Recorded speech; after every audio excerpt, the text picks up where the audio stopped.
Pernah nggak sih Anda udah siap banget mau presentasi ide keren, tapi baru beberapa menit kok rasanya audiens mulai nggak fokus, malah ada yang curi-curi pandang ke ponsel? Sering banget itu. Atau mungkin Anda kirim email penting yang udah dirancang sedemikian rupa, tapi balasannya malah nggak nyambung sama sekali. Nah, itu dia. Rasanya frustrasi ya, ketika informasi yang kita anggap penting itu kayak mental nggak sampai atau nggak dapat respons yang kita harapkan. Itu pengalaman yang sangat umum sayangnya. Dan seringkali masalahnya bukan pada kualitas idenya, tapi yaitu pada cara penyampaiannya. Betul sekali. Disinilah seninya menjelaskan jadi krusial kan? Tepat. Makanya hari ini kita mau gali lebih dalam nih soal seni menjelaskan ini. Sumber kita adalah buku keren The Art of Explanation How, karya Ross Atkins. Anda mungkin familiar dengan sosoknya ya? Editor analisis di BBC News itu kan? Atau yang bikin serial video viral Ross Atkins? Betul, yang bikin dia dijuluki Explainer in Chief. Emang kemampuannya ngurai isu rumit jadi gampang dicerna itu, wah, luar biasa sih. Tepat. Dan yang menarik dari buku ini, Atkins nggak cuma bicara teori, tapi dia bagiin pengalamannya langsung dari dapur redaksi berita yang tekanannya tinggi. Jadi lebih praktikal gitu ya? Banget.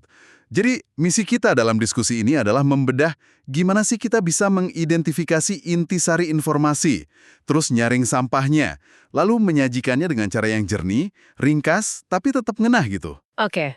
Ini penting banget, apalagi di zaman sekarang kita dibanjiri informasi dari mana-mana kan? Bener banget. Oke, jadi kita akan lihat kenapa penjelasan yang baik itu penting banget. Terus apa aja sih elemen-elemen kuncinya menurut Atkins? Gimana caranya memahami audiens kita? Karena ini bukan monolog kan? Bukan, dialog ini. Dan kita juga akan intip sedikit proses praktis meracik penjelasan yang efektif. Mulai dari nyaring informasi sampai cara penyampaiannya. Siap ya? Siap ya? Mari kita kupas tuntas. Mari. Mungkin kita mulai dari pertanyaan dasar dulu kali ya. Sepenting apa sih kemampuan menjelaskan ini? Wah, penting banget menurut saya. Di banyak situasi. Coba bayangkan deh, seorang pengusaha bisa jelasin ide bisnisnya dengan gamblang ke investor. Kemungkinan dapat pendanaan pasti lebih besar kan? Pasti. Atau contoh sederhana aja, website teater yang jelas banget info tiketnya, pasti jumlah email pertanyaan yang masuk berkurang drastis. Betul, efisiensi waktu juga jadinya. Jelasin ke klien apa aja yang bisa dikerjakan, apa yang enggak, kapan selesainya, itu bisa bikin klien jauh lebih tenang dan puas. Ini ada di mana-mana sebenarnya. Dan sebaliknya. Nah, ini penjelasan yang buruk itu ada ongkosnya. Seringkali nggak kita sadari. Maksudnya ongkos gimana tuh? Ya, misalnya politisi ngomong panjang lebar soal kebijakan baru. Tapi kita tetap aja nggak ngerti maksudnya apa. Bingung. Iya. Atau email penting yang kita tunggu-tunggu ternyata isinya muter-muter, bertele-tele, akhirnya terkubur aja di inbox. Atau lamaran kerja kita mungkin bagus, tapi kalau cara kita nyajiin buktinya nggak jelas, ya nggak akan dilirik juga. Persis. Ini bukan cuma soal informasi jadi nggak menarik, tapi soal inefisiensi waktu dan potensi kesalahpahaman yang bisa merugikan. Betul. Apalagi tantangannya makin berat di era digital kayak sekarang ini. Ada studi dari Todd Rogers dan Jessica Lasky-Fink, katanya rata-rata profesional itu abisin 11 jam seminggu cuma buat urusan email. Wow, 11 jam. Iya, belum lagi ratusan komunikasi via teks tiap hari. Informasi yang Anda sampaikan itu benar-benar harus bertarung buat dapat perhatian. Nggak bisa sekadarnya lagi. Atkins bahkan punya pola pikir yang menurut saya menarik banget. Dia mulai bikin videonya itu dengan asumsi tidak ada yang akan nonton. Nol. Oh ya, jadi pesimis gitu. Bukan pesimis, tapi lebih ke realistis mungkin ya. Jadi dia merasa harus berjuang ekstra keras agar penjelasannya itu layak dapat perhatian, walau cuma beberapa menit aja dari audiens. Jadi nggak nganggap remeh perhatian audiens. Sama sekali nggak. Karena penjelasan yang buruk itu, ya seperti yang Anda bilang tadi, sangat nggak efisien. Buang waktu si pembuat dan si penerima. Siapa sih yang punya waktu buat itu sekarang? Nggak ada kan? Menarik sekali pola pikirnya ya, harus berjuang dari titik nol. Oke, kalau gitu apa aja nih senjata atau elemen kunci yang menurut Atkins harus kita kuasai buat bertarung memenangkan perhatian itu? Ada beberapa elemen fundamental ya. Salah satu yang paling dasar itu kesederhanaan. Tapi ini perlu digarisbawahi. Sederhana bukan berarti dangkal atau menggampangkan masalah. Oh, menarik. Jadi bukan sekedar pakai kata-kata gampang gitu ya? Bukan cuma itu. Alan Little, ini jurnalis senior BBC, dia menggambarkannya sebagai upaya sadar buat nyingkirin penghalang pemahaman. Penghalang pemahaman. Kayak apa tuh contohnya? Ya, bahasa yang terlalu teknis, jargon yang nggak dijelasin, kalimat yang muter-muter nggak jelas, itu semua penghalang. Di Selandia Baru bahkan ada undang-undang loh. Serius? Undang-undang soal penjelasan? Iya, yang mengharuskan komunikasi dari lembaga publik itu harus jelas, ringkas, terorganisir, dan sesuai audiens. Intinya sih, pakai bahasa yang paling gampang dipahami sama target audiens Anda. Pertanyaan kuncinya pas kita nulis atau ngomong, ini udah cara paling simpel belum ya buat nyatain ini, tanpa ngilangin maknanya? Oke, jadi kejelasan bahasa itu poin utama ya. Tapi kadang kan topik yang mau kita jelasin itu emang rumit. Banyak detail penting. Gimana tuh nyeimbanginnya sama kesederhanaan tadi? Nah, ini dia tantangan berikutnya. Sederhana bukan berarti ngehindarin detail esensial dan kompleksitas. Justru sebaliknya, detail yang relevan itu adalah mata uang kita, kayak bukti dari penjelasan kita. Mata uang? Maksudnya? Iya, kayak alat tukar nilai gitu. Atkins punya pengalaman menarik pas ngeliput krisis utang Yunani tahun 2015. Isunya kan super rumit tuh. Iya, ingat banget itu penuh demo, negosiasi alot. Betul, ada sejarah utang, politik internal Yunani, negosiasi alot sama Uni Eropa, protes massa. Nah, alih-alih menghindar dari kerumitan itu, Atkins justru merangkulnya. Merangkul kompleksitas. Gimana caranya dia merangkul hal seruat itu? Dia cerita, waktu itu dia berdiri di atap gedung di Athena. Terus dia bikin daftar. Apa aja fakta yang dia tahu pasti, apa aja yang dia nggak tahu atau belum jelas, dan siapa orang yang bisa ditanya buat ngisi kekosongan info itu. Oh, jadi dipetakan gitu ya? Iya, dan dia nggak pernah malu nanya kalau nggak paham. Misalnya, pas harus jelasin hubungan rumit antara NATO dan Rusia. Kuncinya adalah sadar sepenuhnya sama kompleksitas isu, supaya kita bisa milih dengan cermat detil mana yang krusial buat disertain dan gimana nyajiinnya biar tetap bisa dicerna. Jadi, bukan nyembunyiin kompleksitas, tapi nguasain. Wah, itu pendekatan yang kuat sih. Menguasai detail biar bisa milih mana yang paling penting. Tapi bukannya kalau nyajiin banyak detail gitu, berisiko bikin penjelasan jadi panjang dan ya ngebosenin. Betul sekali. Dan itu bawa kita ke elemen kunci lainnya. Efisiensi. Gimana kita nyampein detil penting tadi tanpa bertele-tele. Ada cerita ikonik soal Steve Jobs waktu nolak prototipe iPod pertama karena dianggap masih kegedean. Dia lempar prototipe itu ke akuarium. Oh, saya pernah dengar cerita itu. Buat buktiin masih ada udara di dalamnya, kan? Tepat. Itu gelembung udara, kata Jobs. Artinya, masih ada ruang kosong di dalamnya. Bikin lebih kecil. Penjelasan kita juga sering kali gitu. Hampir selalu ada ruang kosong atau gelembung udara. Maksudnya, Kata-kata yang nggak perlu. bisa kata-kata, kalimat, atau bahkan paragraf yang bisa dipangkas tanpa ngurangin makna esensial. Tujuannya bukan sekedar jadi pendek, tapi mastiin setiap kata punya peran. Setiap kalimat ada kontribusinya. Jadi lebih padat gitu ya? Iya, kayak kata jurnalis Jane Bregley, editor yang hebat itu bisa motong 1000 kata dari tulisan Anda. Dan Anda bahkan nggak sadar apa yang hilang. Efisiensi ini bukan cuma soal hemat waktu, tapi juga nyiptain ruang biar kejelasan bisa muncul. Memberi lebih banyak dalam 1 menit. Saya suka istilah itu. Jadi sederhana, detail tapi esensial, dan efisien. Apalagi nih? Ada satu lagi yang krusial banget, yaitu konteks. Informasi, sejelas dan seefisien apapun, bakal kehilangan makna kalau audiens nggak paham mengapa ini penting buat mereka. Ah, iya. Kenapa saya harus peduli gitu ya? Persis.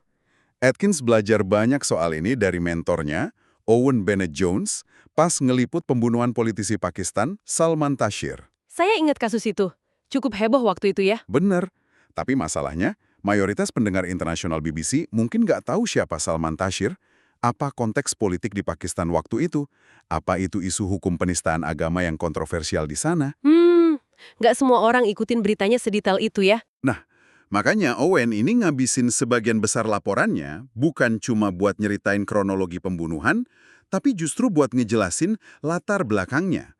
Kondisi demokrasi Pakistan, isu hukum sensitif tadi, hubungan negara itu sama Barat, situasi keamanan yang kompleks. Tanpa konteks itu, berita pembunuhan Taseer jadi sekedar fakta lepas yang susah dipahami relevansinya. Jadi konteks itu ngejawab pertanyaan so what dari audiens ya. Kenapa saya harus peduli sama informasi ini? Tepat sekali. Makanya Atkins sering banget pakai frasa penghubung kayak Alasan mengapa isu ini penting adalah, atau untuk memahami situasi ini, kita perlu ingat bahwa ngasih konteks itu kayak bangun fondasi pemahaman buat audiens. Oke, itu masuk akal banget. Sederhana, detail, efisien, konteks. Ada lagi elemen yang perlu diperhatiin?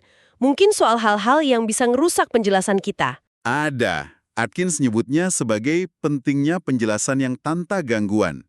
Gangguan ini bisa macam-macam, bisa verbal, bisa visual. Gangguan verbal, maksudnya kayak suara berisik gitu? Bukan cuma itu. Misalnya pakai nama orang, nama tempat, atau istilah teknis yang audiens gak familiar tanpa ngasih penjelasan singkat. Atkins punya aturan NATO. Aturan NATO? Iya, kalau Anda sebut NATO dalam penjelasan ke audiens umum, tanpa sedikit aja penjelasan apa itu NATO, sebagian orang bakal langsung kesandung. Fokus mereka pecah, nanya-nanya dalam hati, NATO itu apa ya? Dan akhirnya ngerasa penjelasan itu bukan buat mereka. Itu gangguan. Saya sering lihat itu di presentasi, pakai singkatan atau istilah internal yang nggak semua orang tahu. Bikin bingung emang. Betul. Gangguan visual juga sama. Misalnya, nampilin slide presentasi dengan gambar yang nggak nyambung sama sekali sama apa yang lagi Anda omongin, ini aturan outside source menurut Atkins. Atau slide yang isinya penuh banget sama teks. Nah, itu juga. Sampai audiens bingung harus baca atau dengerin. Tujuannya yang ngejaga biar fokus audiens tetap ke substansi pesan Anda, bukan ke distraksi sama hal-hal lain. Menjaga fokus audiens. Ini nyambung nggak sih sama elemen menarik? Gimana caranya bikin penjelasan nggak cuma jelas, tapi juga bikin orang betah nyimak? Nyambung banget. Ngejaga perhatian audiens itu tantangan besar. Atkins jadi terobsesi sama ini setelah lihat hasil dial test di BBC. Dial test. Apa itu? Responden diminta muter ke knob gitu. Ke kanan kalau suka, bagian program yang didengar. Ke kiri kalau nggak suka. Hasilnya konsisten. Selalu ada momen di mana pendengar hilang minat. Bahkan di tengah acara yang bagus sekalipun. Wah, menarik juga tesnya. Ini bikin Atkins mikir, kenapa orang tune out? Dan gimana cara ngindarinya? Lalu, apa jawabannya menurut Atkins? Salah satu caranya adalah dengan bikin penjelasan terasa relevan dan ngejawab langsung rasa ingin tahu audiens. Misalnya, pas ada kebakaran hutan hebat di Australia, dia bikin video explainer yang strukturnya secara eksplisit ngejawab pertanyaan-pertanyaan yang paling banyak muncul dari publik waktu itu. Oh, kayak apa penyebabnya, seberapa parah dampaknya, gitu ya? Persis. Apa respons pemerintah? Dengan ngejawab langsung apa yang pengen diketahui audiens, penjelasan jadi terasa lebih menarik dan personal buat mereka. Jadi bukan cuma soal gaya penyampaian yang heboh ya, tapi lebih ke substansi yang ngejawab kebutuhan audiens. Menarik. Ada lagi elemen terakhir? Kita harus tahu dulu, apa sih satu hal utama yang pengen kita sampein? Apa inti pesannya? Penting ya, biar nggak ngalor ngidul. Banget. Atkins pakai analogi lucu dari pengalamannya jadi DJ waktu muda di Regent's Park. Dia punya banyak koleksi lagu bagus, tapi karena dia nggak punya arah musik yang jelas malam itu, dia mainin semuanya campur aduk. Akhirnya, Gagal connect sama crowd-nya.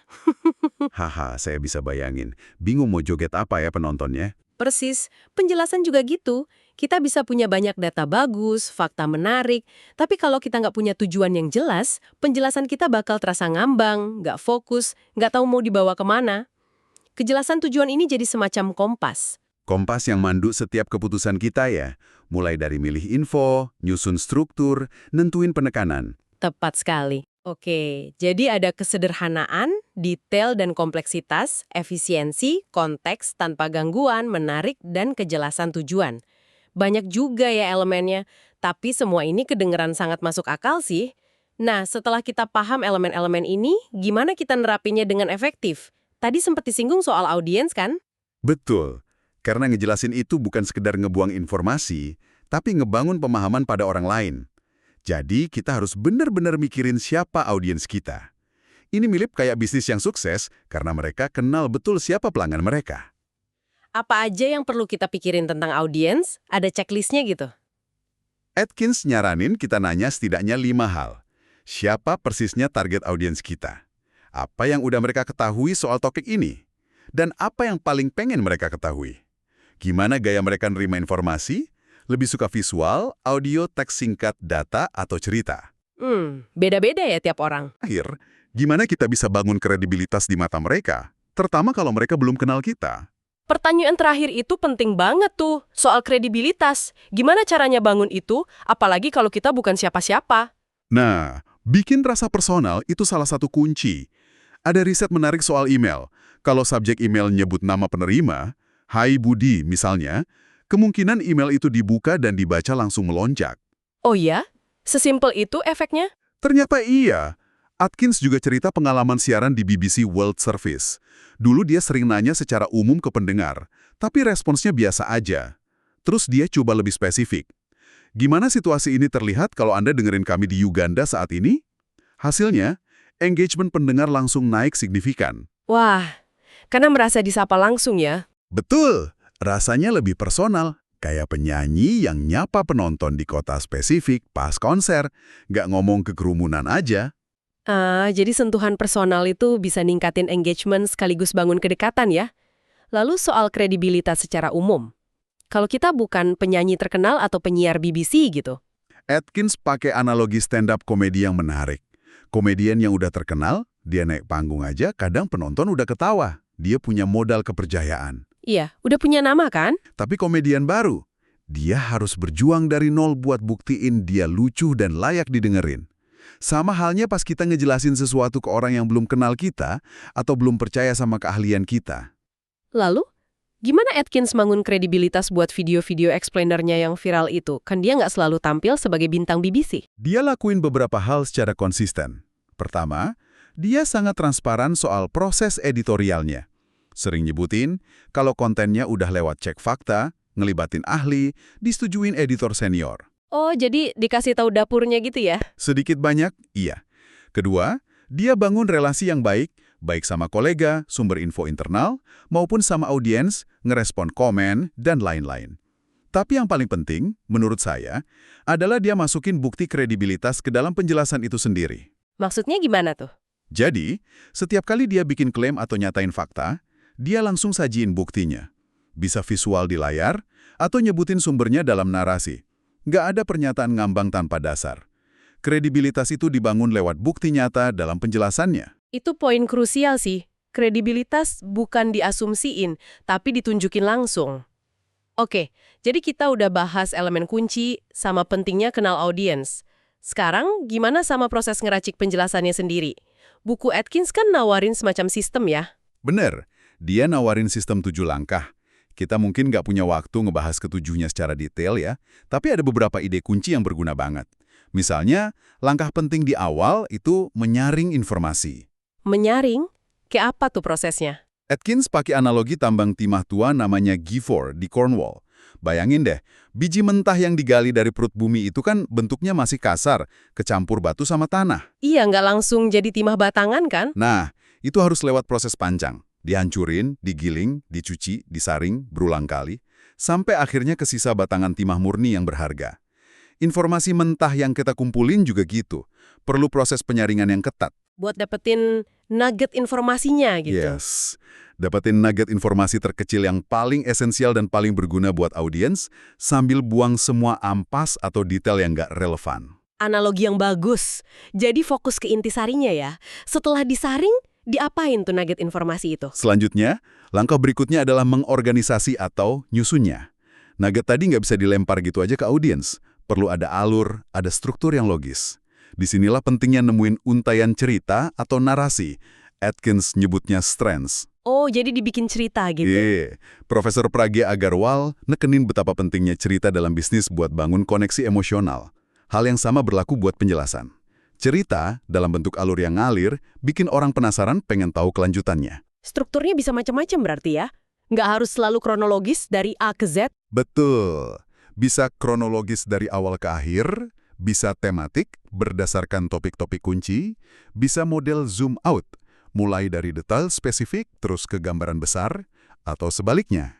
Yang penting ada alur yang jelas. Gimana cara nemuin alur yang pas? Bahkan latihan sederhana kayak nyoba nulis kalimat pembuka, misalnya, ini adalah kisah tentang gimana X bisa terjadi, atau ada 3 alasan utama mengapa Y penting, itu bisa bantu kita nemuin struktur narasi yang paling pas. Oke, jadi setelah disaring dan diorganisasi dengan alur cerita yang jelas, apalagi mungkin soal penyampaiannya ya, the delivery. Tempat, itu langkah telahil, tapi seringkali jadi penentu. Penyampaian. Ada cerita menarik soal band jazz rock legendaris, Steely Dan, pas rekaman album ikonik mereka, Aja. Steely Dan. Wah, saya suka tuh. Mereka kan perfeksionis banget. Banget. Mereka kerjasama musisi sesi terbaik, kayak gitaris Dean Parks, tapi tujuan mereka bukan sekedar kesempurnaan teknis tanpa celah. Terus apa tujuannya? Mereka nyari sesuatu yang lebih dari sekedar sempurna. Sesuatu yang punya rasa, yang bikin orang pengen dengerin berulang kali. Prosesnya seringkali 2 tahap. Pertama, kejar kesempurnaan teknis sampai dapat. Oke, itu tahap satunya. Tahap 2? Nah, setelah sempurna, mereka kendurin sedikit. Biarin ada sedikit nuansa human error atau spontanitas, biar nggak kedengaran kaku kayak mesin, tapi alami dan ngalir. Hampir kayak improvisasi yang kekontrol gitu. Wah, itu filosofi yang dalam sih buat musik. Gimana kaitannya sama penjelasan? Sama persis. Setelah kita racik penjelasan kita dengan cermat, lewat langkah-langkah sebelumnya nyaring, ngorganisasi, mastiin elemen kunci terpenuhi, langkah 1-6, langkah ke-7 itu soal gimana kita nyampeinnya. Biar nggak kayak robot baca teks ya. Betul. Penyampaian yang efektif itu bukan kayak robot baca teks yang udah jadi, tapi terasa ngalir, otentik, kedengaran kayak diri Anda sendiri yang lagi ngomong dengan penuh keyakinan dan pemahaman. Dotun Adebayo, seorang penyiar senior BBC, pernah ngasih nasihat penting ke Atkins pas awal karirnya. Jangan pernah coba niru gaya bicara orang lain.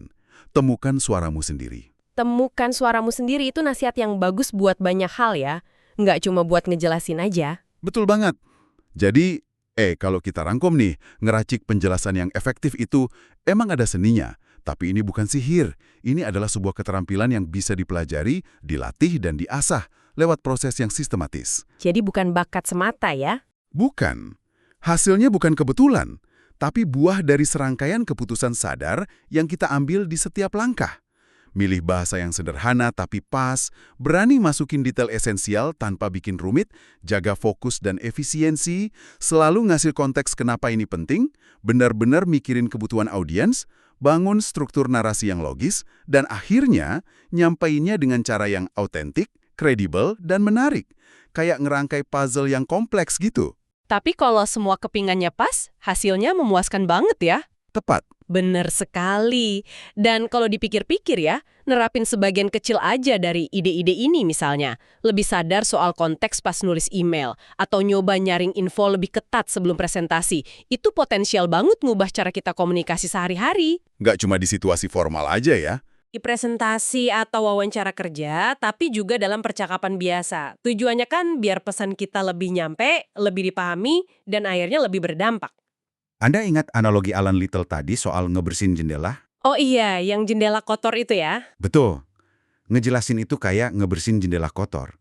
Kita mungkin masih bisa kok lihat pemandangan di luar lewat jendela yang buram atau kotor, tapi begitu jendela itu dibersihin sampai kinclong, Pandangan jadi jauh lebih jernih, lebih detail, lebih utuh. nah, mungkin pertanyaan refleksi nih buat Anda bawa pulang setelah diskusi kita ini. Jendela mana dalam komunikasi Anda, entah itu cara Anda meeting, nulis laporan, atau bahkan ngobrol sama tim yang rasanya perlu dibersihin sedikit minggu ini? Apa satu langkah kecil, satu kebiasaan baru dari yang kita bahas tadi, yang bisa Anda coba latih buat bikin pemandangan dari penjelasan Anda jadi lebih jernih buat orang lain?